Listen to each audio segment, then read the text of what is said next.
नमस्कार, मैं डॉक्टर संतोष आपका स्वागत करता हूं आज के इस नए यूट्यूब के वीडियो में।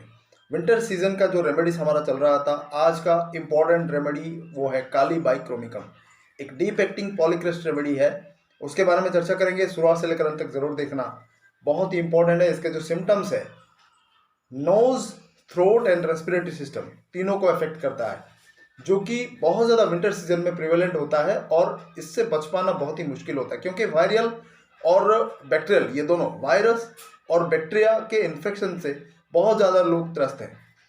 नाक का इन्फेक्शन हो, थ्रोट का या फिर चेस्ट का, जितने भी सिम्टम्स आते हैं सबको कवर अप करता है। उसके साथ साथ दूसरे भी सिम्टम्स हैं, जैसे कि गैस्ट्रिक अल्सर, ड्यूडेनल अल्सर, इसमें भी बहुत ज़्यादा फायदेमंद है। नोज़ के अंदर जो सिम्टम्स होता है, उसमें भी अल्सरेटिव स्टेज में ये बहुत बढ़िया काम करता है। तो आप इस दवाई के जो इंपॉर्टेंट पॉइंट्स मैं आज बताऊंगा, उसको नोट कर लेना और ज़रूर अपने घर में रखना इस दवाई को। इसके 30, 200 और 1 को कैसे यूज़ करना है, उसमें भी ये भी वीडियो के अंत में बताऊंगा, तो वीडियो को अंत तक जरूर देखना, सबके लिए महत्वपूर्ण है।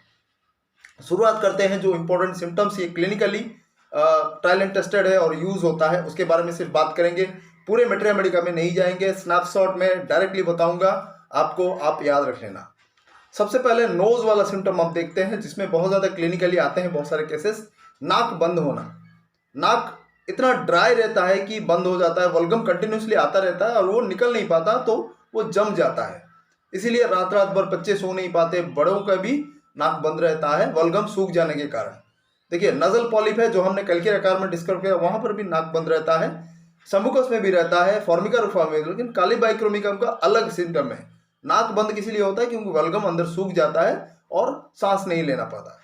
ठीक है, प्रॉपर तरीके से वो म्यूकस ड्राई होने के कारण वो सांस अंदर नहीं जा पाता और नजल ब्लॉकेज रहता है।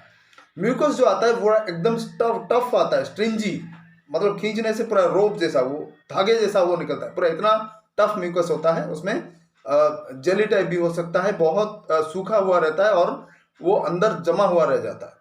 ठीक है, पूरा नजल साइनस के अंदर, नाक के पीछे जो साइनस है वहां पर दबाव महसूस होता है, दर्द भी हो सकता है, कभी कभी खून भी आ सकता है बहुत ज़्यादा सर्दी जुकाम होने पर।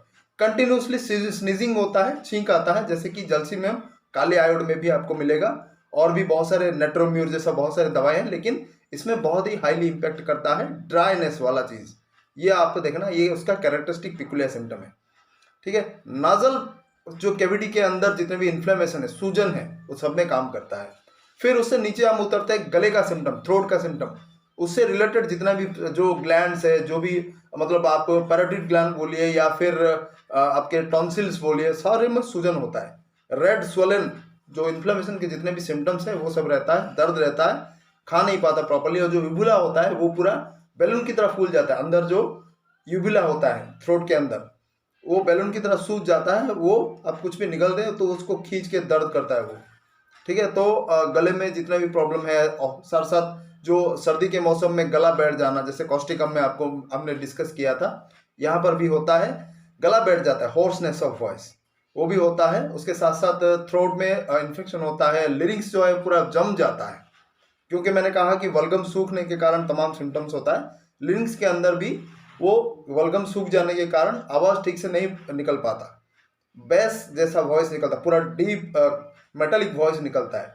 ठीक है, तो ये थ्रोट वाला सिम्टम्स हुआ। फिर नीचे हम रेस्पिरेटरी सिस्टम के ऊपर आते हैं, तो कफ बहुत ज़्यादा होता है, सूख जाता है, अंदर वल्गम छाती के अंदर भी सूख जाता है, तो सांस लेने में मुश्किल होती है। अस्थमेटिक कंप्लेन और जितने भी डिस्निया, मतलब ब्रेथलेसनेस का सिम्टम्स देखने को मिलता है। वल्गम जो है चिपक जाता है अंदर, एल्वियोली या फिर ब्रोंकोस के अंदर चिपक जाता है, वो प्रॉपर तरीके से निकल नहीं पाता। ठीक है, तो उसमें दर्द भी होता है, जब सांस लेने में छाती में थोड़ा थोड़ा दर्द भी हो सकता है। काली कार्ब और काली बाइक्रोमी, ये काली से रिलेटेड, पोटेशियम से रिलेटेड जितने भी दवाइयाँ हैं, आमतौर पर चेस्ट के पेन होते हैं, इसमें इसका पिकुलियर सिम्टम है। सांस लेने पर ये प्रॉब्लम बढ़ता है और वल्गम अंदर सूख जाता है। तो ये चेस्ट से रिलेटेड बहुत सारे जो डिजीज है, ब्रोंकिएक्सटेसिस हुआ, वहाँ पर पूरा डिस्ट्रॉय हो जाता है अंदर। ठीक है, वो पीस पीस होकर निकलता है अंदर, एल्वियोली और दूसरी चीज़ें। तो ब्रोंकिएक्सटेसिस हो, निमोनिया हो, अस्थमा, ब्रोंकाइटिस, ये तमाम चीज़ों में काम करता है। कफ जो अंदर टिकलिंग होता है थ्रोट में, एक खुजली की तरह कुछ ऐसे थोड़े थोड़े खुजलाहट होकर सुई चुभने जैसा, वो खांसी बार बार आता रहता है, ड्राइनेस वाला कफ होता है ज़्यादा। और जो वल्गम निकलता है, मैंने कहा कि धागे जैसा आप उसको खींचेंगे तो वो कभी टूटेगा नहीं, ऐसा इतना लंबा धागा वो खींचेगा, बहुत ही टफ स्ट्रिंजी म्यूकस बोलते हैं उसको। तो ये सिम्टम्स अगर हो तो आप काली बाइक्रोमिकम आराम से दे सकते हैं। ये तो रहा दवाई के जो क्लिनिकल सिम्टम्स, क्लिनिकली केसेस में आता है, उसमें हमने बात किया क्लिनिकल टेस्ट में। अब इसके पोटेंसी के बारे में जैसा मैंने कहा था 30 200 1 ml कैसे यूज़ करना है मैं अभी बताऊंगा। 30 को सबसे पहले आप एक्यूट केसेस में ले सकते हैं, जितने भी एक्यूट वाला कफ हो, छाती में दर्द हो या फिर नाक का स्नीजिंग हो, ये साइनस वाला जो प्रॉब्लम है, साइनोसाइटिस से रिलेटेड जितना भी प्रॉब्लम है, आप 30 से शुरुआत कर सकते हैं। हर 2-2 3-3 घंटे में लीजिए, जैसे ही आराम मिल जाए आप उसका ड्यूरेशन कम कर देना। फिर उसके बाद 200 वाला आएगा। 200 दिन में 1 बार या 2 बार लेकर दिन में 2 से 3 दिन आप बंद कर देना, ज़्यादा दिन 2 दिन से 3 दिन ज़्यादा नहीं लेना। जो हाइपोसेंसिटिव केसेस है, मतलब जिनमें दवाई आप खाते हैं तो जल्दी रेस्पॉन्ड नहीं करता, उनमें आप 2 से 3 दिन दे सकते हैं। वरना जिनका हाइपर सेंसिटिव, बहुत ज़्यादा सेंसिटिव नेचर होता है, उनमें एक ही दिन आप 200 में देंगे, दिन में 2 बार करके तो काम करेगा।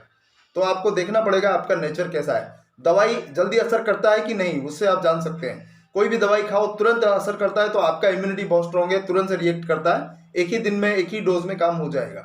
अगर आप बहुत सारी दवाई खा चुके हैं, रेस्पॉन्ड नहीं करता, तो 2-3 दिन आपको खाना पड़ सकता है। ये आपको जानना बहुत ज़रूरी है, आपका इम्यूनिटी कितना स्ट्रॉन्ग है, कितना रिएक्टिव होता है।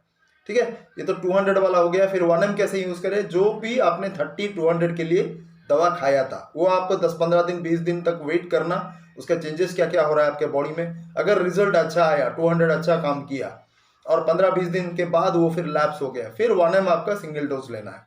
सिंगल डोज भी आपको 2 ही बूंद एक ही बार करके लेना है, उसको भी रिपीट नहीं करना, वरना जो इसके दूसरे सिम्टम्स है वो आ सकता है, इसको ड्रग प्रूविंग बोलते हैं। तो ये पर्टिकुलर चीज़ें आपको याद रखना पड़ेगा पोटेंसी सिलेक्शन में, चाहे किसी भी दवाई का क्यों ना हो। बहुत सारे लोग मनमर्जी दे देते हैं 1 ml का 200 का, उससे रिएक्ट होता है। कुछ लोगों में कुछ कोई प्रॉब्लम नहीं होता, लेकिन बहुत सारे लोगों में रिएक्ट करता है, क्योंकि जो लोग हाइपर सेंसिटिव होते हैं, सेंसिटिव ज़्यादा होता है, इम्यूनिटी अच्छा रहता है, उनमें अगर आप रिपीट कर देंगे तो एग्रावेशन कर सकता है, या फिर ड्रग प्रूविंग, मतलब जो सिम्टम्स उस दवाई का नहीं है वो आ सकता है। ठीक है, तो उसको देखभाल करके आपको लेना पड़ेगा प्रॉपर तरीके से। अगर किसी अच्छे फिजिशियन के गाइडेंस में अगर आप लेंगे जो हायर पोटेंसी है तो बहुत ही बेहतर रहेगा। तो आज के लिए बस इतना ही। ऐसे ही बेहतरीन दवाइयाँ आने वाले दिनों में पेश करूंगा, तो ज़रूर बने रहिए मेरे दोनों चैनल्स के साथ। जो पुराना है डॉक्टर संतोष कुमार पाड़ी, और जो नया है डॉक्टर संतोष हेल्थ केयर इंटरनेशनल, दोनों में हम होम्योपैथी से रिलेटेड बहुत सारे और आपके हेल्थ से रिलेटेड बहुत सारी चीज़ें पेश करेंगे। शॉर्ट वीडियोस भी है, जो पुराना चैनल है डॉक्टर संतोष कुमार पाड़ी, तो उसमें भी आप बने रहिए। जो इंपॉर्टेंट क्लिनिकल टिप्स है मैं स्नैपशॉट 60 सेकंड के अंदर इंपॉर्टेंट क्लिनिकल टिप्स आपको दूंगा शॉर्ट्स के माध्यम से, तो उनको भी आप ज़रूर देखिए, अपने दोस्तों के साथ दोनों शेयर करिए, सबके लिए महत्वपूर्ण है। बहुत बहुत धन्यवाद, थैंक्स अगेन, नमस्कार।